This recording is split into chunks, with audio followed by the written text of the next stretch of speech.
What's up everybody, I'm Nate Beck, and this interesting thought popped into my head and I decided to make this video comparing the 2021 Harley Davidson Lowrider S and the 2022 Harley Davidson Lowrider S. When Harley announced they were coming out with a 117 Milwaukee engine and it was going to go in the new Lowrider S, the internet lit ablaze. It was one of the most anticipated models from the moto, and people were selling their old lowriders to trade up to the 2022 Lowrider.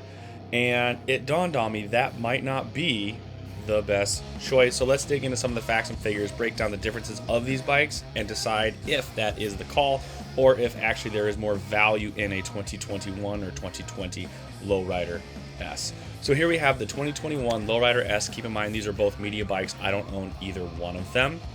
And as we can see, the gas cap on the left hand side is missing. Some people ride Harleys, some people ride Hondas. Whoever had it before me, I don't know. Anyways, let's get into it. So discussing the similarities between a 2021 and a 2022. For the Lowrider S, Harley actually changed the rake on the neck from 30 degrees on the regular Lowrider to 28 degrees. This gave it a little bit more performance handling. If you've ridden a lot of Harleys, you can absolutely feel this difference. A little weird for me to get used to it, but very welcome once I did get used to it. Both bikes come in at 679 pounds wet.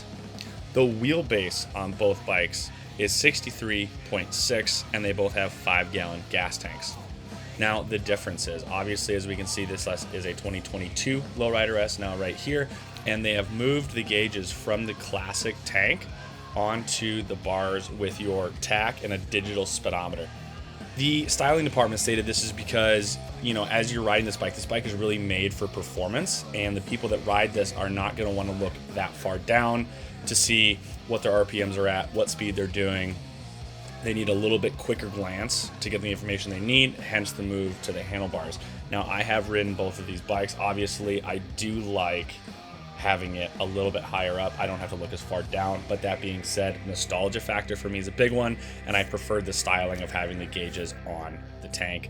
That's the big change really stylistically.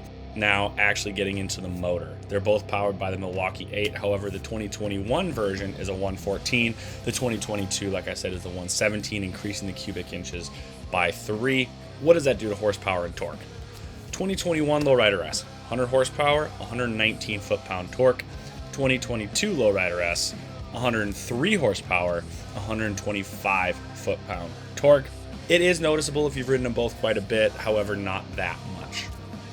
The suspension. The rear suspension is what they changed going into 2022 by raising the back end up by an inch. This gives you a little bit more ground clearance. You can ride it a little bit more aggressively. You can lean it over a little bit more. This part is the most noticeable part I felt between the two bikes. And of course, you get a higher seat height on the 2022 at 28 inches because of that.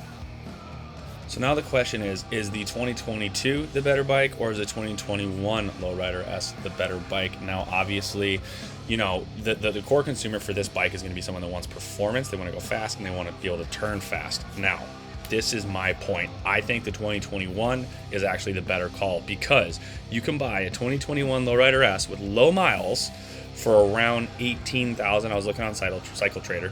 For around 18,000, you can put the S&S 128 big bore kit in. Those cost $1,300. You can throw an Öhlins adjustable rear suspension for $1,000. So you're putting $2,300 of upgrades onto a bike, coming out to be about $20,300.